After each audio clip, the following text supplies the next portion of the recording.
Bonjour à tous, bienvenue sur le Clonecast, je suis 0x Monsieur, novice dans le Web3 et détenteur du Clonix 17184.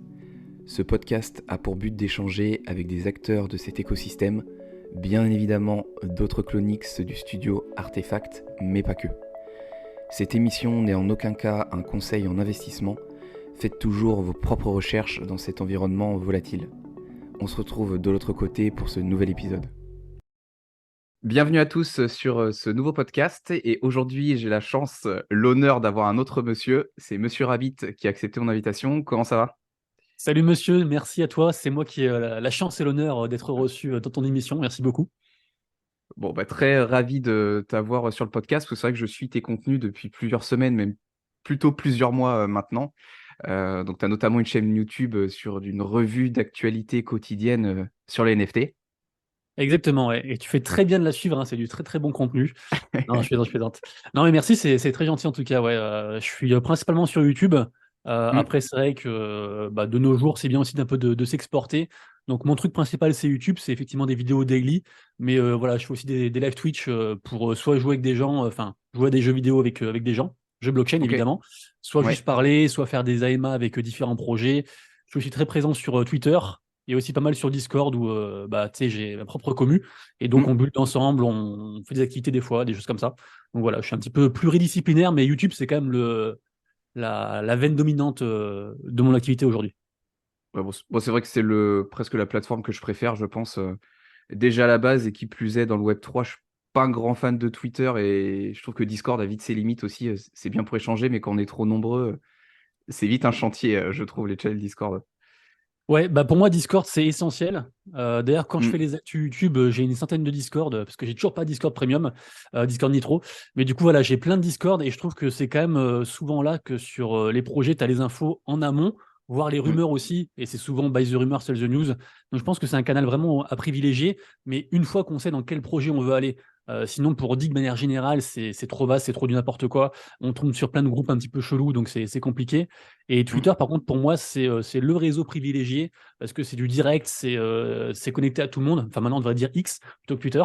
C'est Et vrai, voilà, c'est c'est vrai. connecté à tout le monde. On a toutes les infos en direct. On voit aussi un petit peu le taux d'impression des tweets, voir si c'est des Mm. tweets qui marchent bien, des infos qui sont percutantes pour les gens. Pour moi, c'est un outil vraiment à privilégier. Et j'essaie d'être très présent dessus, mais je suis plus présent dans les comptes des autres, à commenter, liker ou sur des spaces, qu'à produire même du contenu sur Mm. Twitter.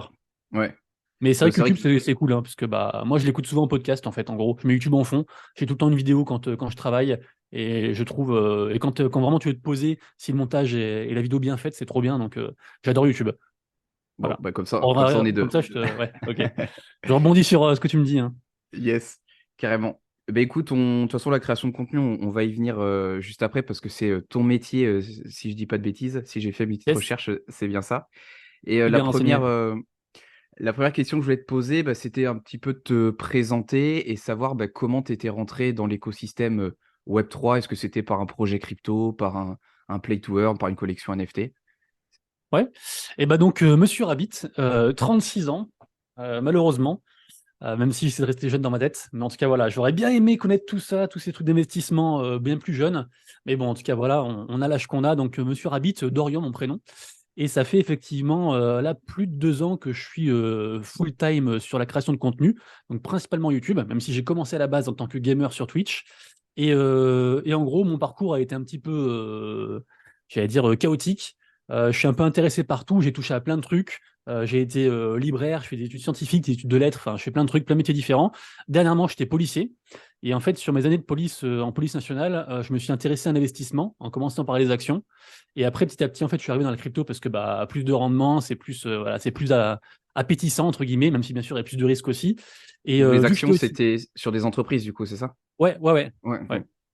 Ouais, trading d'action, enfin, moyen, long terme, un peu tout ça, tu vois, En fait, j'avais pris conscience que l'argent que j'avais sur mon compte bancaire, en fait, diminuait sans que je fasse Hmm, rien, c'est ça. par une magie assez obscure.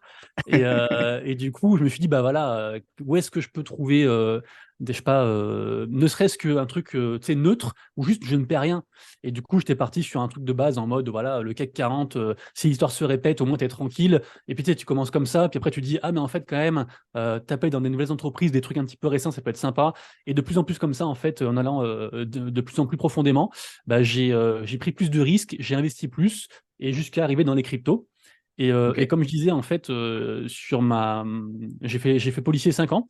Et en fait, sur la dernière année, bah, vu que j'étais aussi gamer, c'est le moment en fait où tout s'est un petit peu croisé dans ma vie. Et je me suis intéressé à d'autres jeux parce que j'avais plus le temps de jouer à mes jeux principaux. Et Et du c'était coup, je des jeux cherchais un petit jeu. blockchain ou pas du Non, tout? à la base, Non, moi, à la j'étais base. sur, bah, principalement, bah, j'ai commencé sur Dofus, mais sinon Ok. sur Teamfight Tactics. Je sais pas si tu connais, c'est Non, je l'auto-chess connais de League pas. of Legends D'accord. qui marche très bien d'ailleurs, hein. Il y a de l'e-sport en mode pro, les gens en vivent et tout. Un truc qui marche très très fort. J'étais assez bon d'ailleurs là-dedans. J'étais Parce que dans League of genre Legends, c'est un peu Ouais, le jeu qui a démocratisé l'e-sport ou qui l'a amené ouais, sur une taille vraiment planétaire, j'ai l'impression. ouais, ouais. Bah, il y a pas que lui, mais ouais, il y a 4-5 jeux comme ça, quoi. Hmm. Et en tout cas, ce jeu-là marchait très très bien. Et du coup, il y avait une petite audience et tout ça. Puis j'avais vu que bah, j'aimais bien le contact avec les gens, parler autour d'une passion. Et puis je suis un gamer depuis que je suis tout petit, notamment sur les jeux de cartes. Et du coup, voilà, je trouvais ça cool. Sauf que ça prend trop de temps parce qu'une partie, c'était genre 40-45 minutes. Et du coup, en Ok. fait, je suis arrivé à un croisement où je voulais réorienter en fait dans ma vie pro. Parce que bah, c'est un truc que j'ai fait très régulièrement. J'ai eu plein de métiers différents. Et au bout de 50 polices, je voyais les limites. Donc j'arrivais sur cette idée-là, plus chercher un nouveau jeu, parce que je voulais quand même continuer à jouer, plus rester aussi sur Twitch, parce que bah, si tu veux, j'aime bien le contact avec les gens, et je trouvais ça dommage en fait de perdre ça, et plus le côté investissement. Et en fait, tout ça, je ne sais pas d'où c'est sorti, mais en fait, il y a le projet, le jeu, le premier play to learn, entre guillemets, avant-gardiste, Axie Infinity qui est arrivé. Désolé, je coupe mon téléphone parce que j'ai plein de notifications, et en fait, c'est un bruit de canard, et c'est super dérangeant. Je sais pas si tu l'entends, mais du coup, je cut. Non, Euh, juste la fin. Et ok, Axie Infinity, le jeu, il est sorti ouais.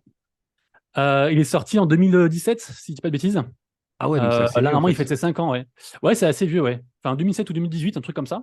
Moi, je Ok. suis rentré tout début 2021 sur Axie Infinity. Et en fait, si tu veux, je sais pas d'où j'ai trouvé ce jeu-là, mais c'était aux alentours de genre se renseigner pour, bah, sur la crypto, sur les jeux. Enfin, je sais pas d'où c'est sorti, peut-être une pub obscure. Et du coup, en fait, ce jeu, ce projet correspondait à tout ce que je t'ai dit avant par rapport à Hmm. mes interrogations du moment. Du coup, je me suis dit, bah, pourquoi pas essayer? Donc, j'ai essayé. Et donc, Axie, c'était ma première porte sur le monde en fait du Web3, mais côté blockchain gaming et surtout côté NFT. Et finalement, du coup, voilà, je me suis mis à cœur perdu dedans après avoir testé pendant un mois, investi de plus en plus. Et puis après, il y a eu la hype que tout le monde a connue, la descente aussi. Je me suis adapté. Et en fait, en m'adaptant de plus en plus, je suis passé sur un format Twitch en direct, même en anglais sur Axie, Ok. sur un jeu blockchain, donc à justement arriver carrément sur YouTube à la fin en parlant de NFT de manière très vulgarisante. Mais c'était pas un virage à 360, c'était vraiment petit à petit en fait, où j'ai commencé par Axie, ça a baissé un peu, j'ai commencé par du coup parler de plusieurs jeux blockchain, puis après du coup de NFT, puis après, etc., etc. Et après en Ok. partageant voilà, les infos que je faisais tous les jours sur YouTube, et ça a démarré comme ça. Voilà. Ok. Et sur Axie, du coup, tu y as joué pendant combien de temps? Ou tu joues peut-être encore? Non? Alors j'y joue plus. Il me reste quelques axes, mais je suis principalement investisseur en fait dans le token principal de gouvernance qui s'appelle Ok. l'AXS et aussi le D'accord. run de leur sidechain qui est associé. J'ai pas mal de run parce qu'il y a des bons rendements et tout ça, puis j'aime bien, puis j'y crois sur le très long terme. Mais par Ok. contre, j'y joue plus parce que ça prend trop de temps et qu'en fait maintenant c'est surtout un jeu de skill reward. Donc il faut vraiment passer beaucoup de temps, il faut grimper le leaderboard, être dans les meilleurs et tout ça. Donc moi je connais des gens que je côtoyais à l'époque, il y a 2 ans, qui vivent de Axie et que de Axie depuis plus de 2 ans. Donc c'est encore possible, mais ils sont très bons et ils ont développé aussi une communauté. Enfin voilà, ils sont vraiment engagés dans le truc. Et moi, le problème de mon métier d'aujourd'hui, qui est, on va dire, vulgarisateur quotidien sur les NFT de manière très générale, j'ai malheureusement pas le temps en fait de jouer ou d'aller dans les projets très profondément. Donc je Hmm. vois 1 milliard de projets. Je peux quasiment parler de tout et n'importe quoi, que ce soit technologie NFT, les projets, les jeux, tout ce que tu veux. Je connais plein de trucs, mais en surface. Dès que tu grattes un Ouais, peu, pas du coup, je suis plus spécialiste dedans. d'un projet, Et ouais. voilà. Du coup, en général, quand j'investis dans un projet, actuellement, là, j'investis sur justement, par exemple, les tokens de gouvernance ou les choses qui ne nécessitent pas trop en fait de comment dire de faire De des choses en fait recherche ou de journalières, tu skills, vois. ouais. Hmm. Si je m'enseigne quand même dessus, mais tu vois, si ça me demande, je sais pas, de jouer 2 heures par jour, tu vois, je vais pas le C'est pas faire, tu vois. possible, ouais. Ouais. Alors que tu vois, la XS, par exemple, sur Axie, on peut en parler de ça. J'ai la XS qui est stackée sur la propre plateforme à eux, Ok. et du coup, en fait, juste je fais rien, tu vois. Je le restack régulièrement, puis c'est tout, quoi, tu vois. Par Ouais, exemple. je m'étais intéressé un peu au jeu. Moi, je l'ai découvert trop tard. C'était fin 2021. Et déjà, les rendements, je crois que c'était plus du Ok. tout ce que c'était. Parce que Ouais, le ticket d'entrée, donc si j'avais bien compris, t'as des équipes de 3 petits monstres, c'est ça? ouais. 3 Que NFT, tu, 3 petits monstres, ouais. ouais, et que tu peux reproduire et après tu peux tu peux les louer, je crois, hein. Ouais, tu pouvais aussi acheter des Axis parce que ça coûtait assez cher à l'époque. Donc tu Ouais, pouvais acheter des comptes, enfin pardon, des Axis. Pour faire un compte entier, entre guillemets, il en fallait 3. Et du coup, tu prêtais ce compte à quelqu'un qui jouait à ta place parce que tu vas pas jouer 50 milliards de comptes. Et en ouais, échange, tu partais d'un principe de, je sais pas, on fait 50-50 ou peu importe. Tu t'arrangeais avec la personne. Et du coup, tu récupérais des gains comme ça, en fait, de plein de petits comptes auprès de joueurs en fait qui n'avaient pas l'argent pour investir dans les actions. Mais effectivement, ok. fin 2021, c'était la pire période. Moi, je suis arrivé au tout début de la montée. Donc d'ailleurs, j'aurais pu être presque millionnaire même. Alors, sous 2 conditions. La première, c'est si j'avais vendu au top, ce que j'aurais certainement pas fait Ouais, parce que personne ne vend au top. c'est ça. Et surtout, la deuxième, en fait, c'est que quand je suis rentré dans l'Axi, si tu veux, moi, en tout, en fait, j'ai mis 10 000 balles, mais j'ai pas mis 10 000 balles le premier jour où j'ai découvert ça, en fait. Ouais, D'abord, j'ai pris, genre, je crois, 2 ou 3 semaines pour juste voir, en fait, un petit peu tous les jours ce que ça donnait. Après, j'ai investi sur, genre, une petite équipe. Et après, encore un mois après, j'ai investi plus. Mais si j'avais investi dès le premier jour où j'ai connu Axi, j'aurais pu être millionnaire après en vendant au top. Donc voilà. incroyable. C'est un petit Ouais, regret. Voilà. Après, en vrai, voilà, j'aurais jamais vendu au top, mais en tout cas, voilà, j'aurais fait beaucoup d'argent. Alors qu'au ouais, final, j'en ai même perdu beaucoup avec Axi. pourquoi? Euh, En fait, tu sais, tu parlais là de prêt de compte. Ça s'appelle du Ouais, scholarship, cette notion. ok. Et en fait, si tu veux, Axie était très connu pour apporter, entre guillemets, du boulot, notamment aux communautés philippines. Si tu veux, c'est des gens qui gagnaient beaucoup d'argent grâce à Axie, beaucoup plus que ce qui était possible en fait dans leur vie de tous les jours. Et en fait, du Oui, coup, il y a une proportionnellement énorme à leur commu. niveau de vie, Ouais, en fait, ils voilà. gagnaient beaucoup avec le jeu, ouais. C'est ça. Et du coup, il y a une énorme commune en fait qui s'est créée aux Philippines autour d'Axi, mais vraiment un truc de fou avec limite des villages entiers qui jouaient que à Axi, parce que tu sais, ils n'ont pas d'ordi, mais ils ont tous des téléphones portables. Et le truc, c'est que du coup, bah, moi, dans une vision un petit peu, j'allais dire, humaniste, Hmm. je m'étais dit qu'en fait, Axi, même si j'avais conscience que ça durerait pas éternellement parce qu'elle est vraiment était trop gros, je pensais pas que ça chuterait autant. Et du coup, je m'étais dit, bah, c'est pas grave si ça chute, parce que si tu veux, sur le très long terme, je serais quand même gagnant et c'est pas grave. Et du coup, en fait, j'avais plein de comptes qui étaient joués majoritairement par justement des Philippins. J'avais à peu près un quart de francophones, puis 3 quarts de Philippins. Et le truc, c'est que quand ça a commencé, je me suis dit, OK, là, ça commence à descendre. C'est ce que j'imaginais. Est-ce que je vends? Ce serait plus simple de vendre et pour être tranquille parce que c'est beaucoup de gestion. Il fallait parler aussi en anglais tout le temps avec les mecs et tout, vérifier que les comptes étaient bien joués, après les payer, etc. Et du coup, je me suis dit, bah, peut-être ça peut être l'occasion de tout vendre. Le problème, c'est qu'en fait, tu vois, je recevais plein de messages en mode photo. Regardez, grâce à vous, on a acheté. À l'époque, Ah ouais. je m'appelais Axirabbit. Regardez, grâce à toi, Axirabbit, on a pu acheter des médicaments, décider ça et tout. Et je me suis dit, bah putain, c'est trop cool quand même, parce que les mecs, du coup, ils jouent à un jeu, ils gagnent de l'argent, moi j'en gagne aussi. Donc peut-être que je vais gagner moins d'argent en gardant mes actions maintenant, mais c'est pas grave parce que bah, j'en gagnerai tout le temps chaque mois, tu vois. Et c'est comme si je te disais, voilà, est-ce que tu préfères gagner 20K maintenant ou alors 1K par mois sans rien faire pendant 10 ans, tu vois. Au Hmm. final, ça peut être plus intéressant la seconde proposition. Donc je me suis dit, bah c'est pas grave. Axie va pas mourir du jour au lendemain, je garde les mecs, au moins eux ils sont contents, moi j'ai mon petit apport à côté, et puis voilà, tout est bien qui finit bien. Sauf que Axie a descendu beaucoup plus vite que prévu, et du coup au final j'ai viré personne en fait concrètement, j'ai attendu en fait que ça baisse de partout, et c'est même eux en fait, c'est à la fin qui sont partis, et qui m'ont un peu mis entre guillemets à l'envers, parce qu'au final, tu vois, eux, ils étaient plus attirés par l'argent que par le côté joueur, ce qui se comprend hein, dans ce genre de pays, il n'y a pas de souci. Mais du coup, ils sont tous partis comme ça, plus ou moins du jour au lendemain. Et du coup, je me suis retrouvé avec plus de joueurs, plein d'axis qui avaient beaucoup baissé. En Ouais, plus, qu'il y ils avait devaient plus les de payer ton aussi pour bag, leur dernier mois et tout, tu vois. Et ton voilà. bag, il avait perdu beaucoup de valeur. Du coup, si tu vendais, t'encaissais une perte Ouais. éventuellement.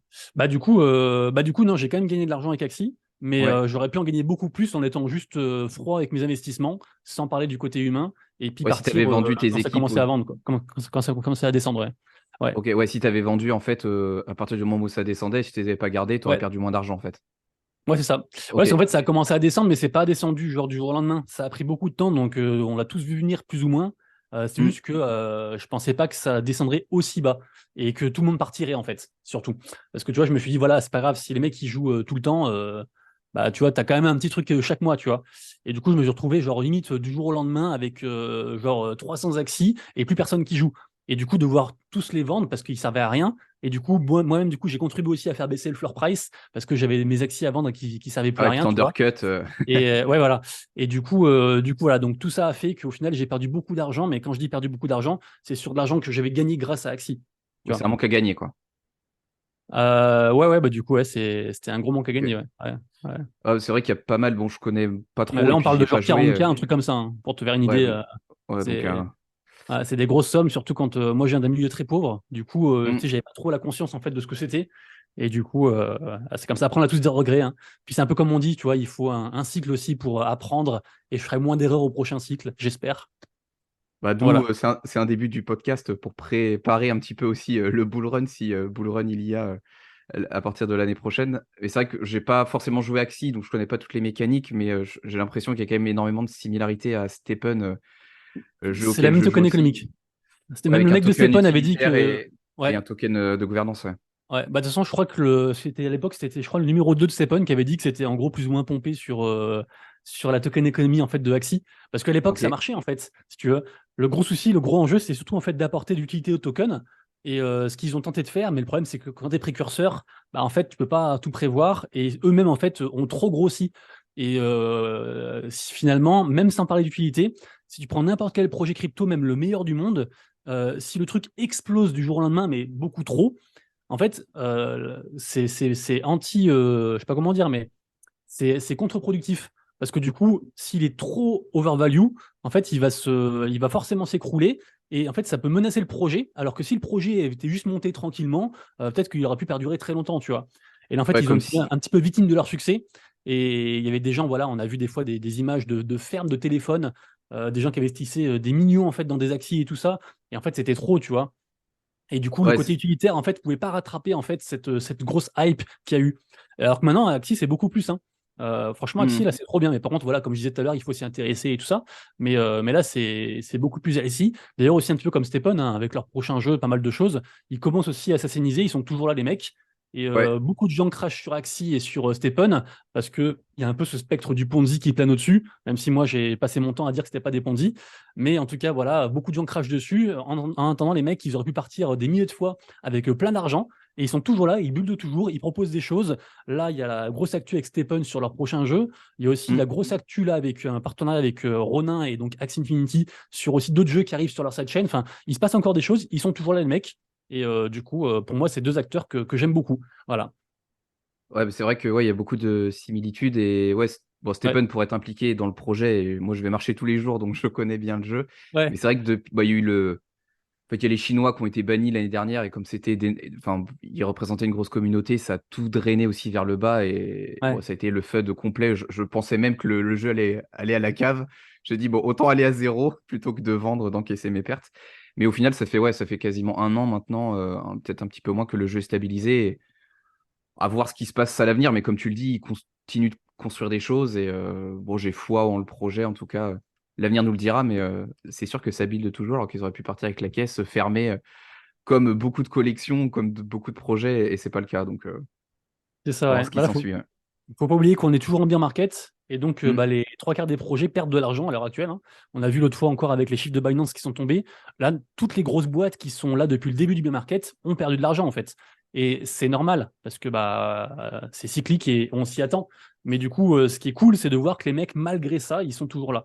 Et pour moi, du coup, ça renforce la confiance et la confiance, c'est super important dans le Web3. Donc, tu vois, moi, Stephen et Axie, tu vois, j'ai confiance en eux, tu vois. Mm. Et Pourtant, je suis puis, pas investisseur dans Stephen, tu vois. ok. Ouais, et puis c'est même d'un point de vue gestion d'entreprise, c'est assez logique, même que certaines choses soient pas délivrées maintenant, mais qu'on attende un petit peu plus d'euphorie pour délivrer des choses et que c'est Mm. plus d'impact. Et ouais, les mecs, ils dirigent aussi des entreprises. Le but d'une entreprise, c'est faire des bénéfices. Donc, il y a aussi des décisions rationnelles qui sont prises à ce niveau-là. Yes. Ok, ça marche. On est Donc, parti un Axie petit peu Infini. en live. Non, mais ça m'intéressait de savoir comment le jeu fonctionnait, parce que j'avais pas creusé de plus que ça quand j'avais Yes. vu que fin 2021, ça valait plus trop le coup. Donc, ça m'intéressait de savoir comment ça marchait. Et du coup, ce que tu me disais, c'est que Axie Affinity t'a amené à la création de contenu. Alors, Euh, non, Tout à parce fait. que j'étais déjà sur Twitch. Pour moi, c'est de la création Ok. de contenu. Mais Ouais. par contre, ça m'a amené dans le monde des NFT. Ok, Et ça m'a amené justement comment dire, à devoir m'adapter pour justement faire la création de contenu sur différentes plateformes à partir de cette nouvelle, de ce nouveau monde, entre guillemets, si tu veux. Donc c'est quand même une grosse porte. Mais par contre, la création de contenu, si tu veux, ouais, j'avais commencé sur Twitch, genre à peu près un an avant, un truc comme ça. ouais, t'as Mais par contre, j'étais pas plutôt. sur YouTube, j'étais pas sur Twitter, par contre, j'étais vraiment que sur Twitch, quoi. Ouais, Donc, donc t'as plutôt divergé, tu t'es déplacé de Axie Infinity vers quelque chose de plus généraliste pour parler des ouais, NFT au plus global, ouais. ouais, ouais. Ok. Et du coup, c'est à ce moment-là où tu as commencé à aller sur différentes plateformes. Bah du coup, Axie, en fait, c'est sur, de manière très générale, c'est sur Ethereum. Hmm. Enfin, ils ont une sidechain, mais c'est sur Ethereum. Et c'est vrai que Ethereum, c'est ce qui brasse le plus de volume. Donc en général, les gens commencent souvent par là. Mais de la même manière qu'en fait, quand tu commences sur un play to earn, t'intéresses à plusieurs play to earn. J'ai connu la grosse vague play to earn, c'était du grand n'importe quoi, mais c'était marrant. Il y avait plein d'écosystèmes, notamment sur la BSC et sur Polygon aussi. Et donc finalement, j'ai quand même trouvé des écosystèmes assez vite de par les jeux en fait auxquels je jouais. Et par contre, c'est vraiment quand je suis arrivé dans le mode, dans le côté NFT général et global que j'ai découvert des plus petits écosystèmes du style, je sais pas, de parler de Algorand, de Multivers X, de plein de trucs comme ça, tu vois. Donc au Ok. final, je suis sur plein de petits écosystèmes, mais quand même principalement Ethereum. Parce qu'en plus, je suis un petit peu Ethereum maximaliste, entre guillemets, quoi. Voilà. Ouais, comme Même si beaucoup. bien sûr, il y a aussi maintenant Bitcoin aussi avec les ordinaux aussi qui marchent très bien. Donc Ouais, il y a c'est quand vrai même que pas mal de choses à faire, hein. ça pullule de partout et c'est vrai que c'est pas Ouais, évident. Déjà, il y a plein de blockchains. En plus, il y a plein de projets sur toutes les différentes blockchains et c'est un peu ouais, difficile d'être partout. Et je pense que peut-être la majorité aussi des investisseurs s'intéressent à une blockchain en particulier et ont tendance à exploiter plusieurs projets sur une même blockchain. C'est un peu un sentiment que j'ai de l'extérieur, alors je me trompe peut-être, mais pour en suivre certains, par exemple sur Solana, c'est un peu des Solana maximalistes et ils font plein de choses sur Solana. Ethereum, on a peut-être tendance à plutôt rester sur Ethereum, mais c'est vrai qu'après, ça devient compliqué même de diversifier tous ces investissements, parce que si on commence à être sur 50 projets, on entend aussi beaucoup de personnes qui ont par exemple vécu le précédent bull run et qui disent bah, une des erreurs, c'est d'avoir été investi sur 100 projets crypto. On n'a pas besoin d'en avoir autant forcément. ouais. Toi, Bah moi je suis, en termes ouais, moi je suis, d'investissement, toi, t'es assez ouais, vas-y, vas-y. éclaté ou? Ouais, ouais, bah moi je suis pour la diversification le plus possible. Ok. Parce que c'est pareil pour de manière générale, hein, hors crypto même, hein. C'est-à-dire que si tu es sur l'immobilier, sur les actions, sur je sais pas, des valeurs refuges, de l'énergie, peu importe, bah, s'il y a un domaine qui pète ou qui s'écroule, bah, au moins tu es dessus, tu vois. Donc moi je suis un peu en mode investisseur bon père de famille, si tu veux. Donc je préfère me diversifier. Et de manière générale aussi, d'ailleurs, pour le Web3, c'est pareil, pour tout ce qui est question de sécurité, c'est toujours mieux d'être diversifié parce que on voit tout le temps des protocoles qui se font hacker, des failles, des exploits de partout. Et même après, on peut aussi faire des erreurs humaines. Donc, si tu as plusieurs MetaMask, plusieurs Rabi Wallet, plusieurs trucs de partout et plusieurs écosystèmes, tu as moins de chances de tout te faire prendre. Donc, ça, je préfère. Et après, pareil aussi, tu vois, je dis n'importe quoi, mais il peut très bien y avoir une blockchain qui explose et pas une autre. Donc, moi, je préfère être de partout. Après, c'est mon métier d'être de partout. Donc, du coup, déjà, je galère à le faire, mais du coup, je peux comprendre que les gens qui ont, je sais pas, qu'une heure par jour, même pas à attribuer du coup au monde du Web3 et des NFT, ils soient perdus et du coup qu'ils se concentrent sur un seul écosystème. Mais il faut pas oublier que les NFT, en fait, ils sont corrélés à deux choses, à leur propre, comment dire, floor price, j'allais dire, avec Hmm. leur propre utilité, ce qui représente tout ça. Mais le floor price, il s'estime en fait dans la crypto de la blockchain sur laquelle ils sont. Ouais. Donc ça veut dire que on a connu ça avec FTX, Solana et FTX étaient assez proches. Du coup, Solana s'est vraiment écroulé et du coup, tous les NFT qui étaient dessus se sont aussi écroulés, même si c'était des bons NFT. Hmm. Donc si tu veux, ton projet peut très bien être excellent. Si la blockchain sur laquelle il est, ça s'écroule, c'est compliqué. Mais d'un autre côté, en fait, comme tu parlais tout à l'heure de Solana maximaliste, c'est vrai que les gens qui ont de l'argent, en général, préfèrent, en tant qu'investisseur, rester sur une seule blockchain parce que ça donne de la valeur, en fait, simplement à la blockchain d'avoir plusieurs projets comme ça qui brillent. Donc, c'est mieux, du coup, pour la blockchain d'avoir plusieurs projets qui marchent bien. Et donc, souvent, du coup, ils sont investis sur plusieurs projets parmi, je sais pas, le top 10 des projets Solana, tu vois. Donc, il y a aussi un petit peu cette notion-là. Mais par contre, s'il y a une dinguerie qui se passe, on n'est pas à l'abri que Solana parte à zéro et que du coup tout NFT parte avec, même si le projet est excellent. Et c'est d'ailleurs Hmm. pour ça qu'on a des collections comme par exemple celle de Franck, donc les Gods, qui était le top 1 collection sur Solana, qui est parti sur Ethereum, et sa seconde collection Yuts, qui est partie sur Polygon, pour justement un petit peu se diversifier et éviter en fait ce genre de problème à l'avenir, quoi. Ouais, non, je suis d'accord sur la diversification, mais après, je crois qu'il y a quand même un écart entre se diversifier sur 4-5 blockchains et aller répartir son capital sur 100 projets.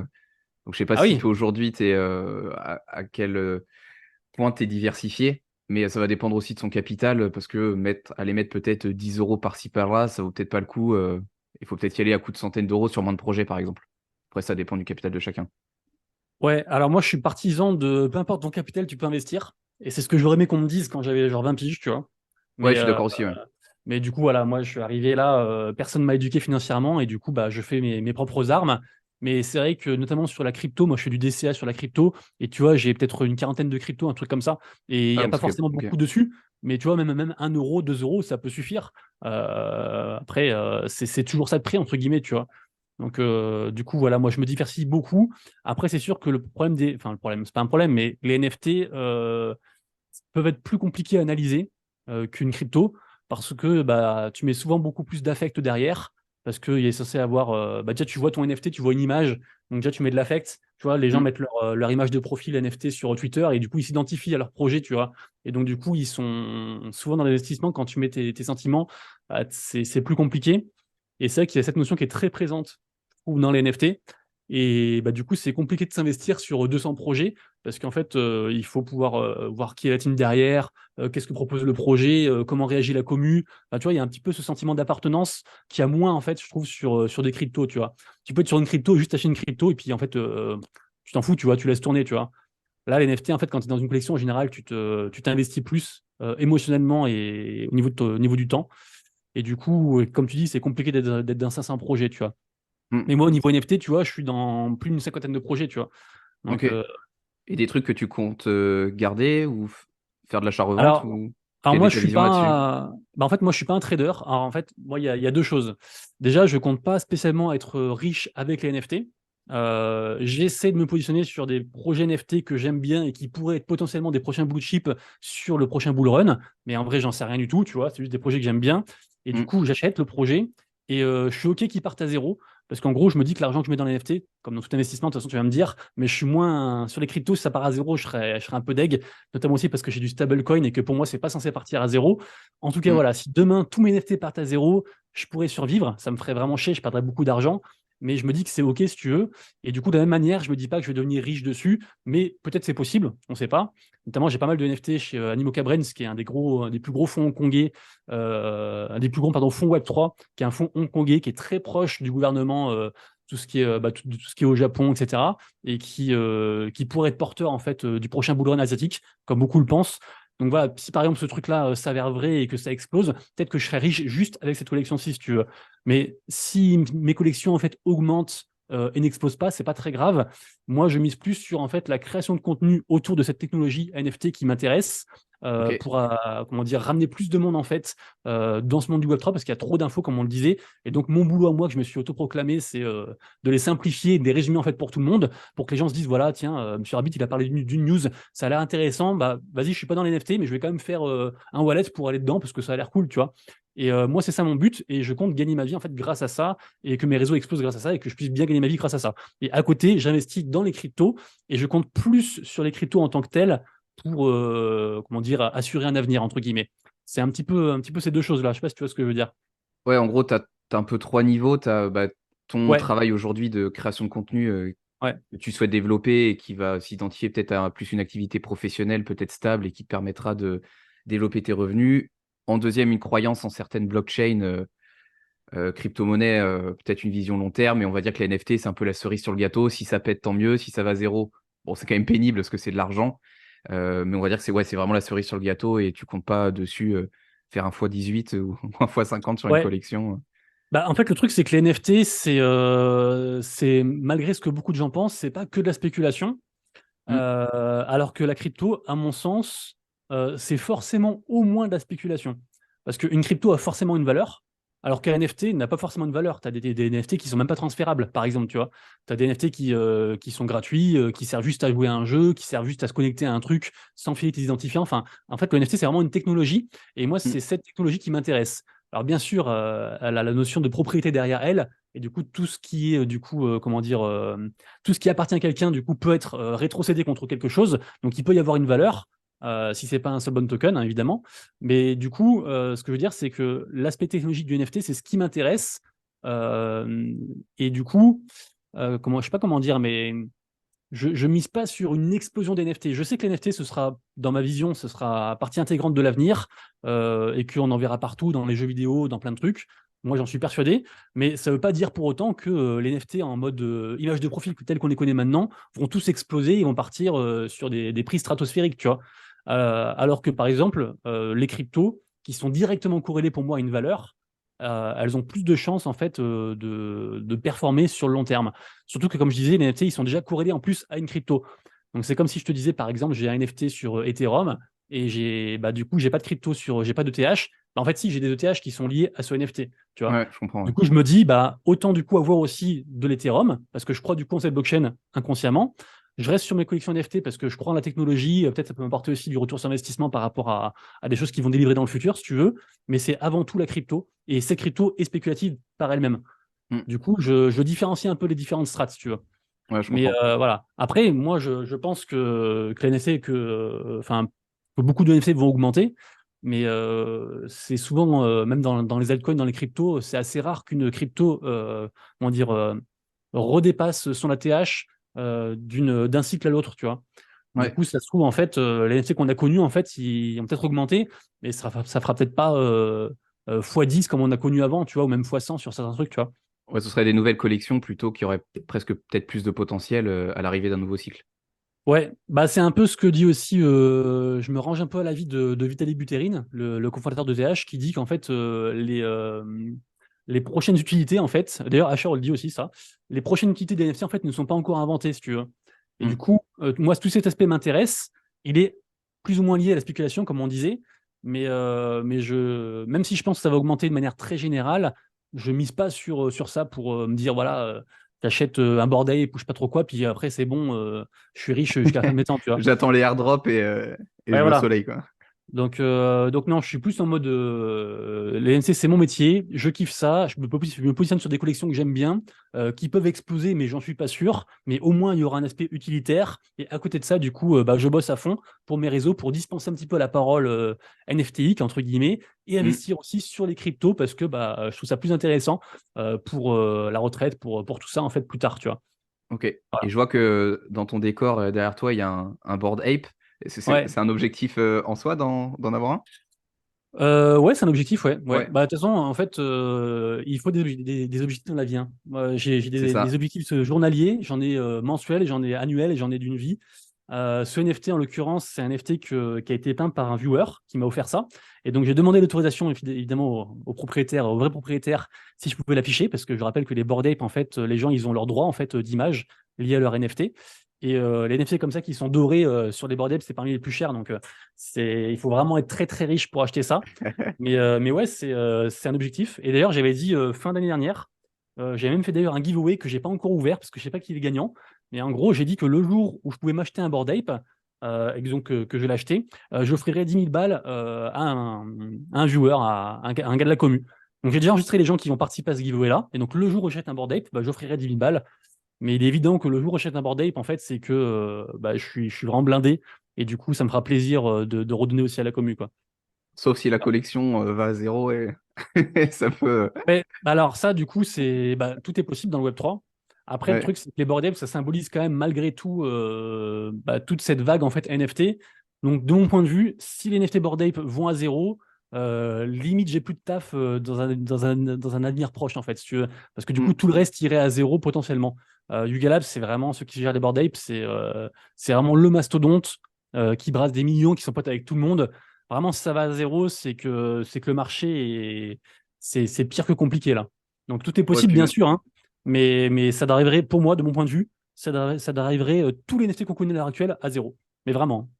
c'est vrai que oui, un peu peut-être, je sais pas si c'est un débat, mais les OG, on va dire que c'est peut-être plus les CryptoPunks pour ceux qui sont dans les NFT, dans l'écosystème. Mais c'est vrai que pour monsieur et madame tout le monde, si on parle de NFT ou de PFP, en fait, ils vont penser au Bored Ape parce que c'est ce qui a été le mieux marketé volontairement ou involontairement, mais avec l'achat de Star, etc., courant 2021. Ouais, après, si les board apes vont à zéro, les CryptoPunks iront à zéro aussi, selon moi. Parce que Mm. déjà, les deux sont détenus par Yuga Labs. Et, Ouais. euh, et en plus, enfin, je sais pas comment dire, mais ça reste un truc possible, mais c'est un peu cette logique de too big to fail, tu vois.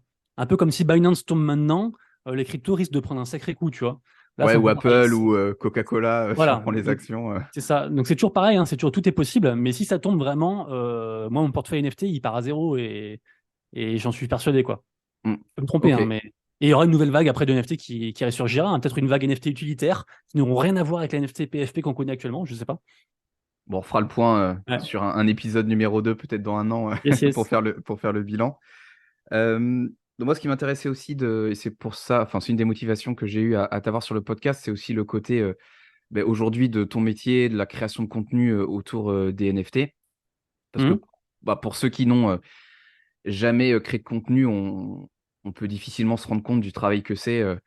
On sait pas, on branche la caméra, on tourne 10 minutes, on envoie sur YouTube et on gagne de l'argent. C'est pas aussi simple, c'est beaucoup de boulot. Surtout au début, tu me disais en introduction que toi, tu délègues pas aujourd'hui, hein, je crois. Donc tu fais tout toi-même.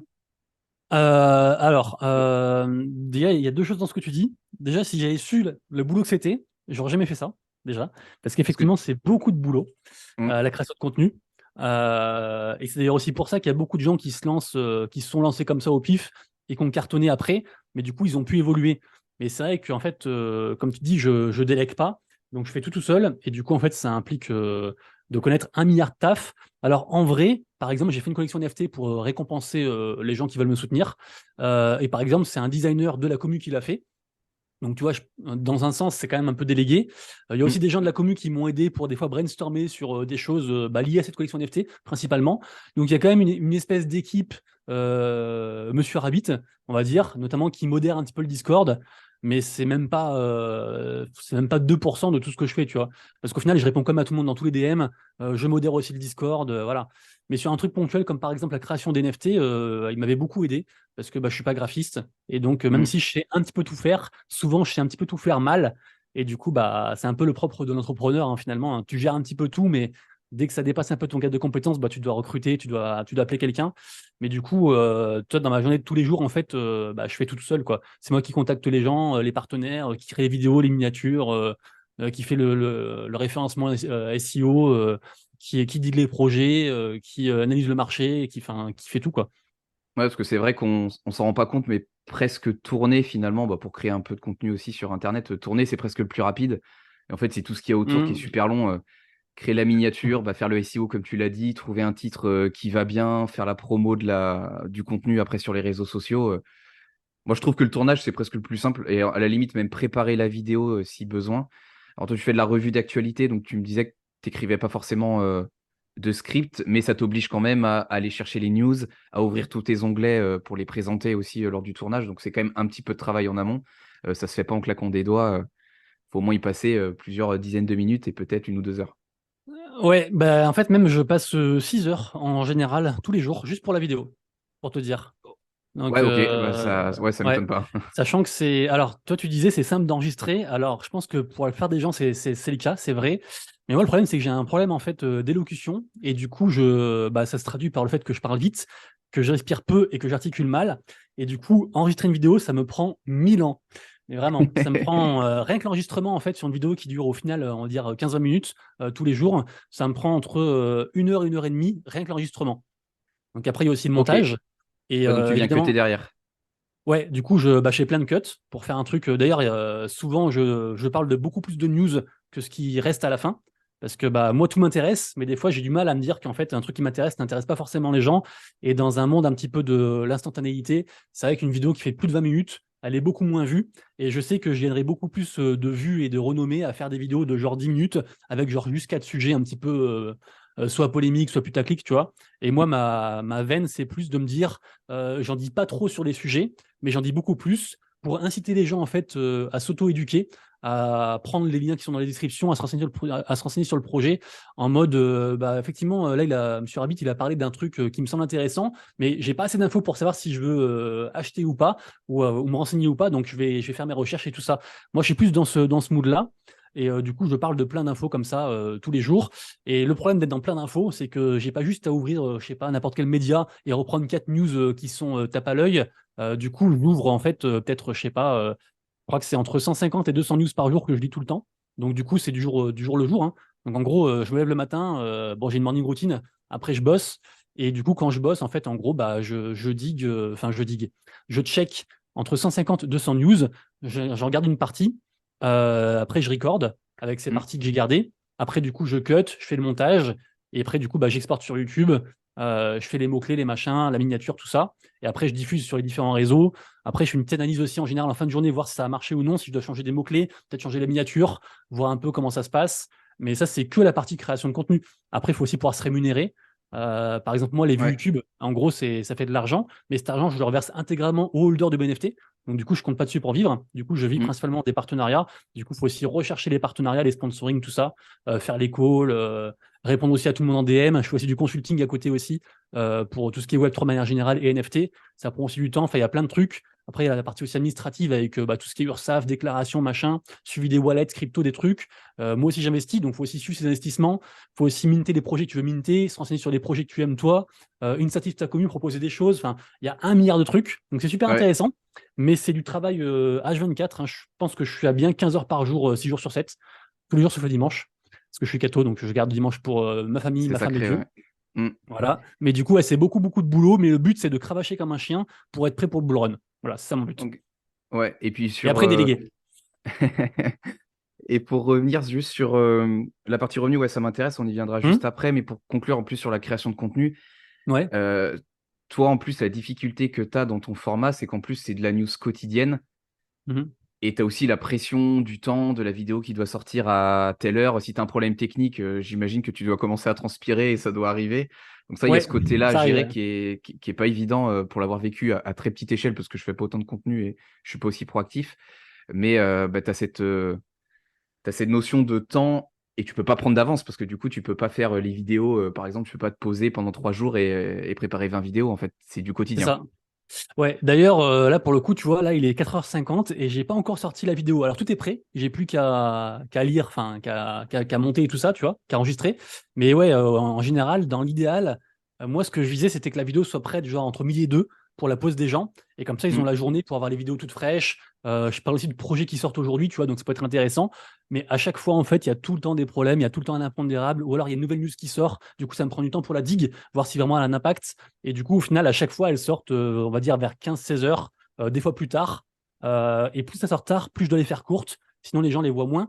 Parce qu'en fait, moi, si tu veux, vu que, en gros, l'algorithme de YouTube, il te push quand tes vidéos sont un petit peu, comment dire, quand ton rythme est régulier, c'est un peu toujours pareil et qu'il voit que ça marche de plus en plus.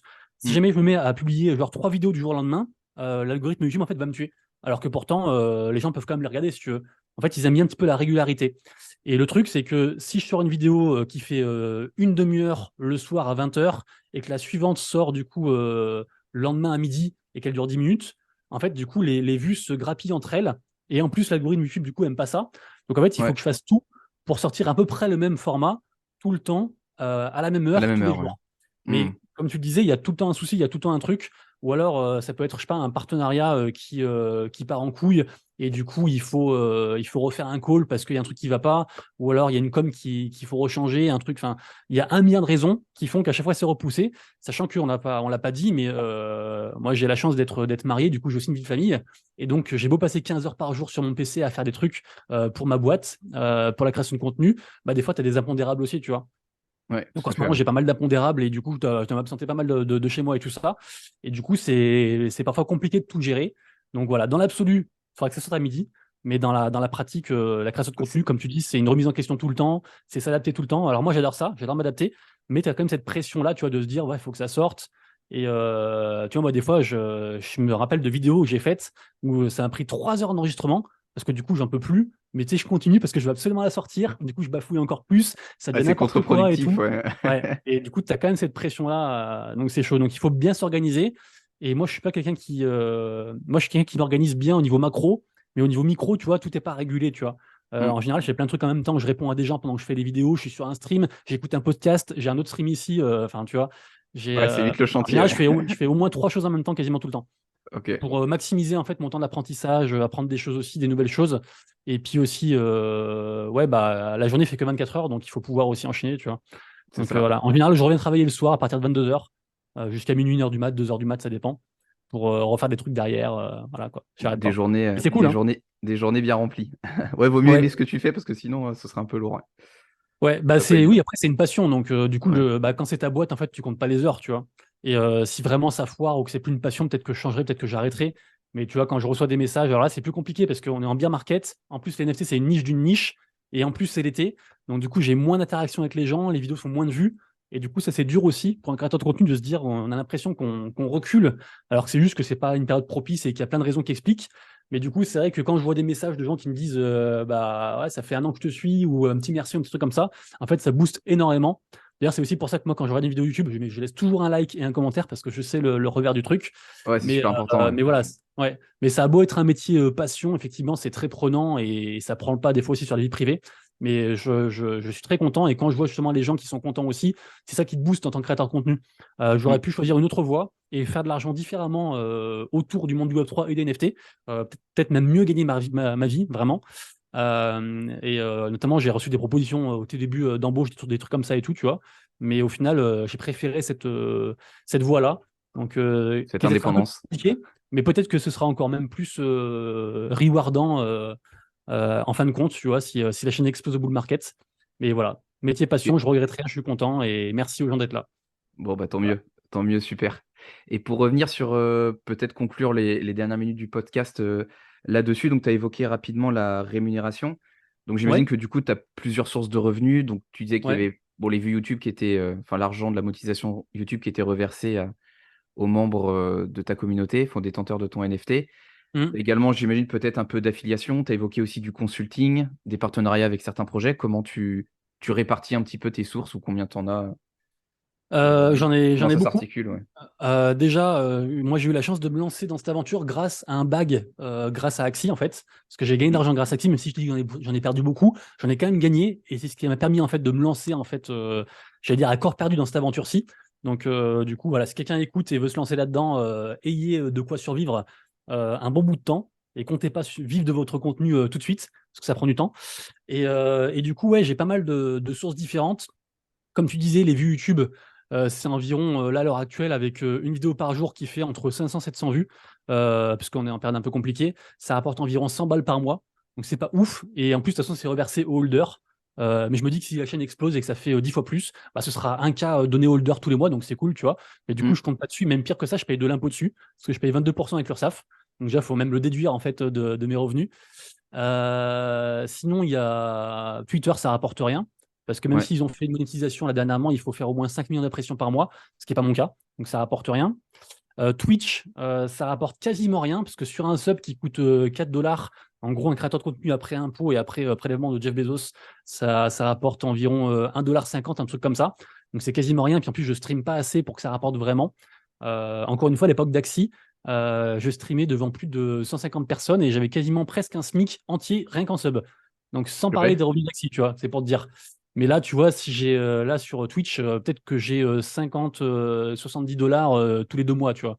Donc c'est quasiment rien non plus. Ouais, donc les Donc revenus en gros, finalement de ton entreprise, elles sont en plus enfin de ton entreprise, elles sont corrélées pardon, au marché finalement. Parce qu'en boule, ça peut là, exploser dans un sens et en bière, ça peut descendre aussi vite dans l'autre. ouais, en gros, du coup, mes revenus principalement, ils sont issus de deux choses. Mes investissements d'une part, Ouais, et du coup, je compte dedans ma réserve, parce qu'en gros, je me mets 3 mois de réserve à chaque fois pour s'il ok. se passe, genre là, si je fais, j'allais venir à la seconde partie, c'est les partenariats. Là, si je fais zéro partenariat, si tu veux, je peux tenir 3 mois, et après, je mets la clé sous la porte et cherche un boulot comme tout le monde, entre Ok. guillemets, quoi, comme j'ai fait plusieurs fois. Donc, du coup, j'ai mes investissements à moi qui sont principalement pas des NFT, qui sont principalement des trucs en stacking, genre la XS, des trucs qui tournent un petit peu à droite à gauche, tu vois, j'ai du hype, des choses comme ça, avec des bons rendements que j'aime bien, et voir un peu de stable. Et donc, en fait, je tape dans la caisse quand je fais pas assez sur un mois, Toi, du sachant que coup, dans par ces... exemple, les Ouais, intérêts de tes placements stacking, par exemple le ouais, Ape, du coup, ouais. tu restacks derrière ou tu récupères pour réinvestir ailleurs ou... Bah, ça dépend, parce qu'en fait, en gros, moi, mes besoins perso, c'est 3000 dollars bruts que je dois retirer de quelque part, peu importe où, mais je dois retirer D'accord, ça en ok. fait pour qu'à la fin il me reste en gros à peu près, on va dire 2000 euros. En plus, tu as les dollars euros, c'est déjà différent, et après Hmm. impôt. Donc Ouais. déjà, c'est au moins ça par mois. Sachant que, par exemple, j'ai eu des rattrapages d'impôts. Genre quand j'étais flic, ils m'ont dit, ouais, on vous a trop payé, vous devez 1500 balles pour le mois prochain. Après, on m'a dit, ouais, il y a les impôts, tu as fait une erreur il y a 2 ans, du coup, il faut repayer ça. Enfin bref, du coup, il y a Nickel. aussi des fois des impondérables et comme toi et moi, en fait, des fois, on a des choses en plus à payer. Mais au minimum, il faut au moins que je retire 3000 $ de crypto pour les récupérer sur mon compte.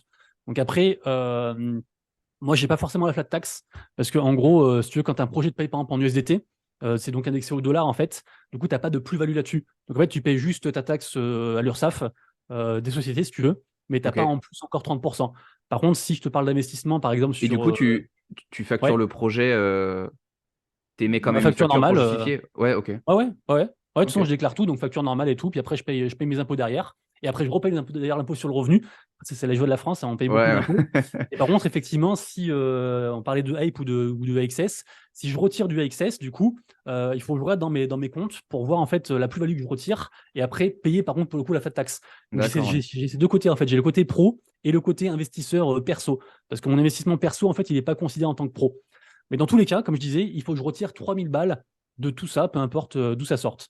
Et Ah donc, ouais, ça donc sort niveau soit. compta, t'as une Ouais, c'est un bonne peu la galère. journée, voire 2 jours ou 3 jours de boulot par mois, là. Bah, en fait, ça dépend.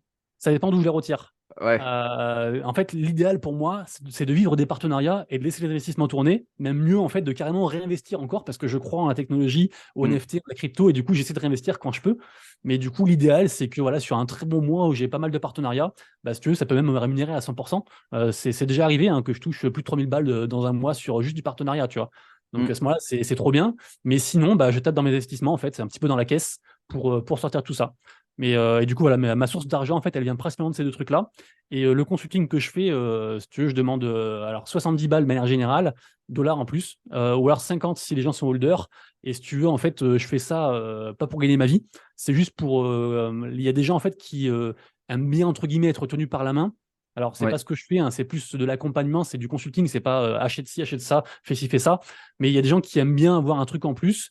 Et vu que bah, je ne peux pas le faire pour tout le monde gratuitement, parce qu'au début, c'est ce que je faisais, si tu veux, sinon, tu es sollicité de partout, en fait, et tu peux pas t'en sortir. Du coup, j'ai quand même fixé un prix histoire d'eux pour quand même proposer un service.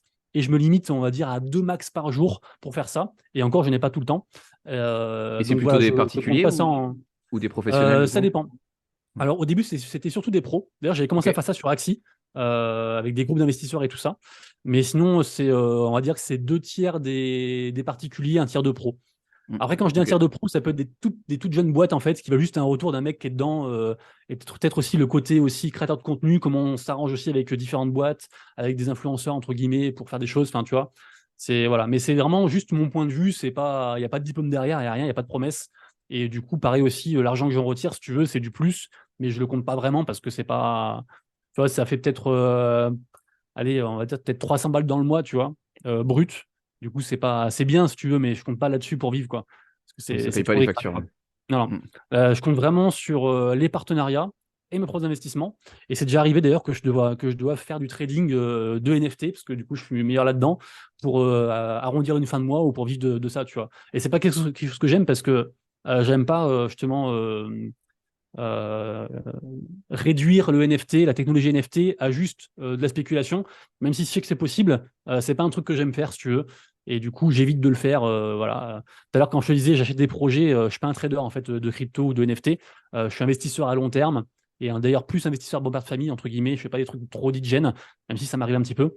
Et du coup, quand je crois en des projets NFT, j'achète ce projet NFT. Et si vraiment il explose très vite, je peux en revendre pour faire de l'argent si tu veux. Mais à la base, c'était plutôt pour le holder sur le long terme et parce que j'aime le projet, si tu veux.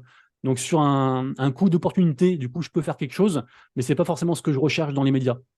Ouais. Après, ça m'est Oui. arrivé, des fois, je vois une opportunité en or, je me dis, bah là, je suis certain que ça a marché, bah du coup, je le fais, tu vois. Je dis n'importe quoi, mais on n'est jamais sûr à 100%. Mais imaginons demain, Elon Musk fait des NFT, on sait pertinemment que ça a marché, au moins sur le début.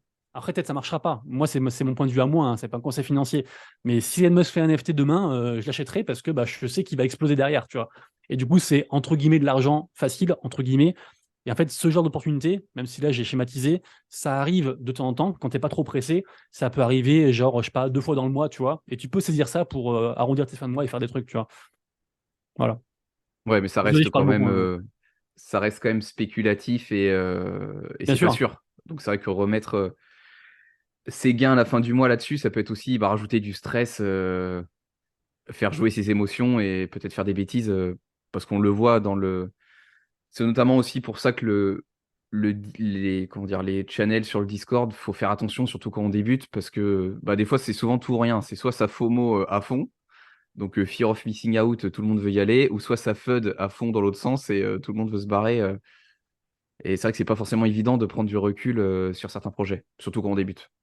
Non, c'est sûr. Bah, c'est pour ça que là, dans l'exemple que je t'ai cité, en fait, c'est quand un projet, pour moi, ça c'est la meilleure valeur, c'est le truc que je regarde le plus possible, c'est quand le NFT, en fait, est corrélé à quelqu'un qui a tout à perdre avec une renommée.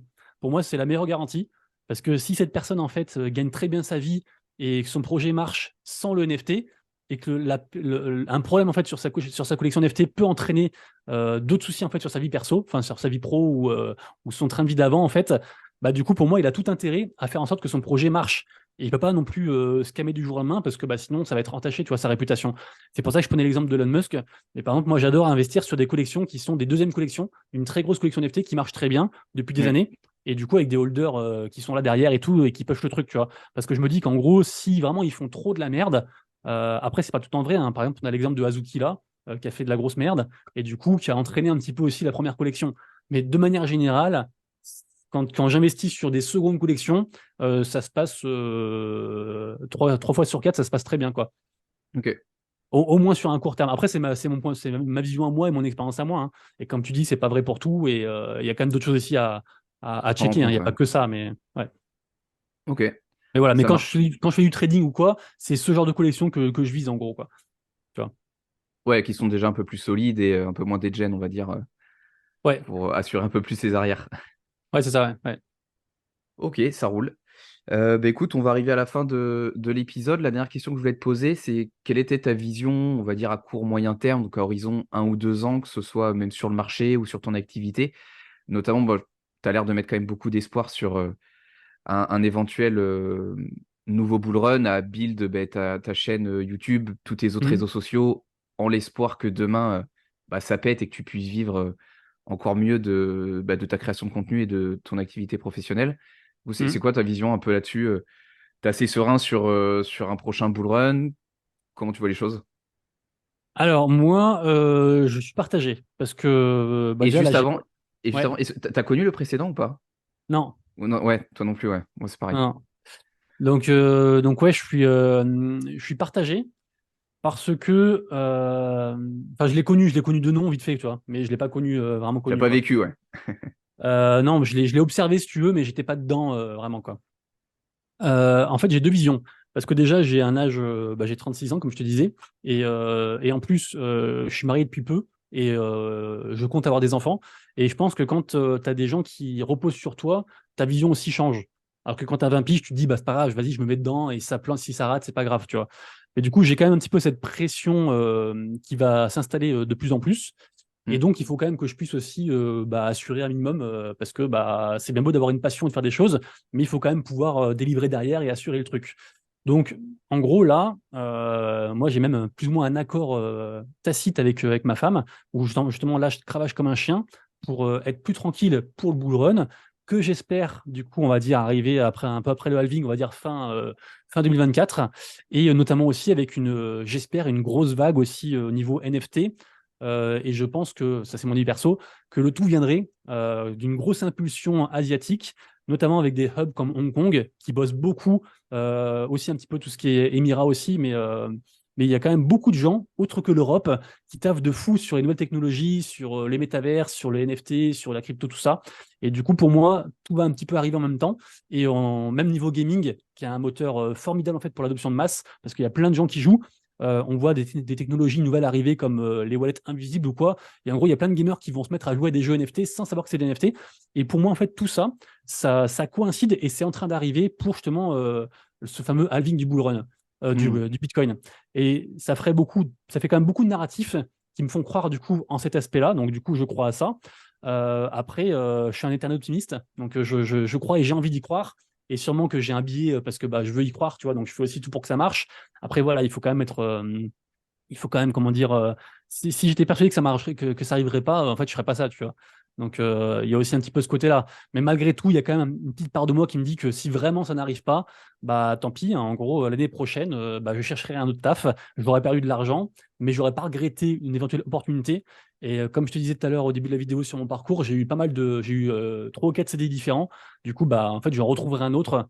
Et puis, j'assurerai pour ma famille derrière et je ferai autre chose. Puis après, je continuerai à suivre, tu vois, sur le côté en mode passion. Mais ce serait la fin d'une aventure, mais ce serait pas dramatique. Il faut savoir rebondir. En tout cas, voilà, malgré tout, même si j'ai quand même je me dis quand même que c'est possible. Mon idée, c'est quand même que ça a marché et que je vais tout faire pour que ça marche et que le bull run va arriver et que les réseaux vont exploser, que ça va être trop bien, que je vais pouvoir déléguer, que voilà, on va tous se mettre bien aussi parce que l'argent aussi est important, bien sûr, Mm. et que tout va bien se passer, tu vois. Après, j'en sais rien, mais c'est ce que je crois, c'est ce que j'ai envie de croire. Et je sais que si vraiment ça n'arrive pas, je rebondirai. Oui, puis le message qu'il faut faire passer, c'est de ne pas avoir de regrets, essayer, ton argent, ça va, ça vient, et au moins on se posera pas la question dans 30 ans, et si jamais j'avais lancé cette chaîne, ou si j'avais fait Ouais, ça, qu'est-ce qui se serait passé? Au moins tu le fais, bon, ça marche pas, de toute façon on réussit pas tout, hein. Mais bah c'est bon, ça. je suis Bah, assez optimiste comme toi sur l'année prochaine. ouais, mais en fait, c'est ce que je racontais hier sur un chat Twitch, parce que je passe aussi pas beaucoup de temps sur les chats Twitch des autres personnes. En fait, moi, je suis adepte un petit peu, je regarde beaucoup de vidéos un petit peu de développement personnel, de mindset, même de vidéos à 2 balles sur des millionnaires, tu sais, qui font des trucs, tu vois, genre la douche froide pour se renforcer l'esprit, des trucs comme ça, tu vois. Et il y a quand même des choses qui sont, je trouve, vraies et qui marchent pour moi. Donc, je me mets quand même dans un mindset de réussite où tout va bien. Mais, euh, mais je sais pas comment dire, je me dis qu'en fait, dans la vie est quand même courte.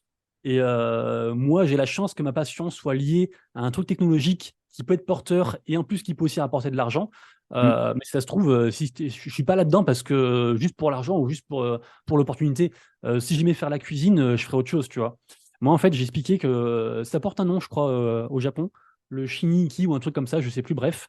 C'est un peu cette volonté, en fait, d'essayer de déterminer au plus tôt possible ce pourquoi tu es bon, genre ton talent, ta passion aussi également, et en fait d'essayer de conjuguer les deux. Et je prenais l'exemple, alors l'exemple est peut-être tout pourri, mais genre imaginons tu adores le dessin, et t'es même dessinateur toi-même, tu vois, tu kiffes le dessin, mais par contre ton talent c'est, je sais pas, c'est la négociation, et bah peut-être que tu devrais être dans un boulot en mode manager d'artiste ou un truc comme ça, tu vois. Et du coup au moins tu te dis, bah je taffe à fond dans ce que j'aime. Du coup bah si ça marche, tant mieux. Et moi, je compte pas mes heures et je me régale là-dedans. Et si ça marche pas, bah, au moins, t'as pas perdu ton temps parce que ça fait un truc que tu as bien aimé, tu vois. Alors que si jamais tu taffes que pour l'argent d'un truc que t'aimes pas, bah, si jamais ça marche pas, en fait, tu auras tout perdu. Parce que tu auras passé ton temps dans un truc que t'aimes pas, qui t'aura bouffé la vie, et en plus, tu n'auras pas d'argent à la fin. Donc, tu vois, je suis un peu dans cette vibes-là. Et moi, j'ai la Mm. chance que ma passion soit liée à un milieu qui peut être porteur après et rapporter aussi beaucoup. Donc, voilà, mais c'est pas. Ça fait pas mal de planètes qui ont tendance à s'aligner quand même. Ouais, voilà, c'est pour ça. Et en fait, c'est un peu ce que j'ai cherché toute ma vie à travers plein d'expériences différentes. Et donc là, je suis arrivé là-dedans parce que voilà, j'adore la création de contenu. Je suis un mec qui se débrouille de partout, mais qui est bon nulle part. Et du coup, quand tu es entrepreneur, bah, du coup, ça c'est parfait si tu veux. Et du coup, voilà, tu vois, je me découvre des trucs, des petits talents à droite à gauche. Je m'améliore. Je fais des petites formations aussi à droite à gauche pour m'améliorer sur des trucs de graphisme, des lois pour faire des miniatures un peu mieux, tu vois. Enfin, tu vois, en fait, je me forme aussi tous les jours. J'adore apprendre. Et pour moi, là, je sais pas comment dire, mais c'est un peu comme ce que tu dis, c'est un petit peu comme si toutes les planètes s'étaient alignées pour me mettre dans cette voie-là, même par rapport à mon parcours de vie. Donc, du coup, j'y vais à fond, sans regret.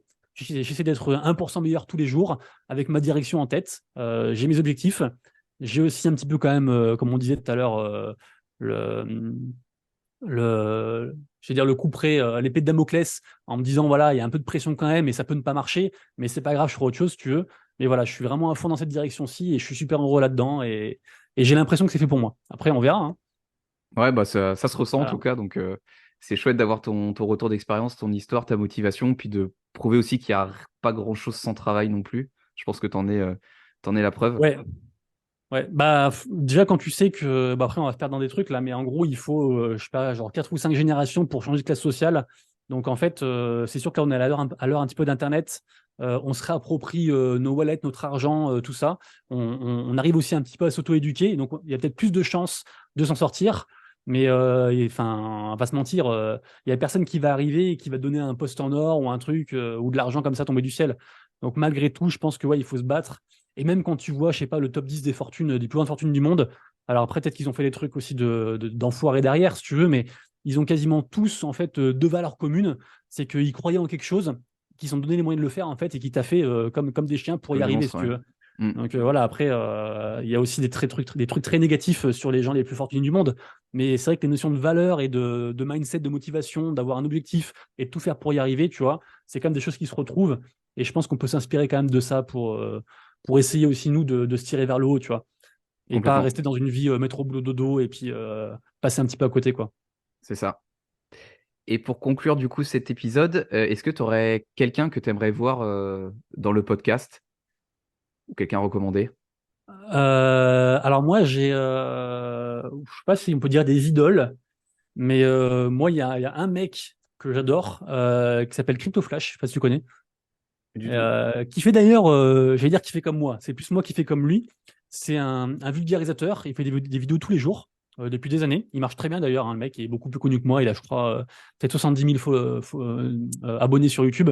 Et en gros, c'est Ok, des vidéos de genre 10 minutes sur les actus principales de la journée, mais qui sont pas actus en mode trader, plus actus en mode tech, en gros. Tech, d'accord. crypto, tout ça, tu vois. Donc ça sert aussi pour les traders et tout ça, mais ça te maintient un jour ta veille en fait du Web3. Et en fait, ce mec, j'ai déjà rencontré, j'ai parlé un peu avec lui et tout. Et franchement, c'est un amour. Donc, si tu arrives à l'avoir, un de ces quatre, Ok, je bah pense que écoute, voilà, il est super euh, sympa, il est très humble, sa chaîne marche très bien, il est deux dans ce qu'il fait. Donc voilà, du coup, c'est un mec que j'aime beaucoup. Si tu arrives à l'avoir, c'est cool. bah, écoute, c'est noté, puis Voilà. Et il j'essaierai parle aussi des de. faux NFT, en Ok, plus. ça roule. Bon bah je me note le nom, puis j'irai voir sa chaîne YouTube que je ne connais pas. Ah, bah, tu iras voir et je pense que tu vas t'abonner. Ok, ça roule. Bon bah écoute, Monsieur Ravitch, je sais pas si tu as quelque chose à rajouter pour conclure ce podcast. Bah, te remercier. J'espère que j'ai réussi à articuler et à pas parler trop vite et que mon discours était C'était très bien. compréhensible. Ok, super. Et non, merci beaucoup pour l'invitation, ça fait plaisir. Et puis de toute façon, peut-être aussi une prochaine fois sur un autre podcast, on sait pas. Ah, faudra faire Mais le trop match cool, c'était retour cool. l'année prochaine à la même Ouais, voilà. période, voir comment ça a évolué. Ouais, non, c'était cool, c'était chill, c'était la bonne franquette, c'est ce que j'aime, donc trop bien. Bon bah super, c'était le but. Et bah écoute, merci à toi et puis merci à tous les auditeurs qui auront écouté ce podcast. Merci. À bientôt.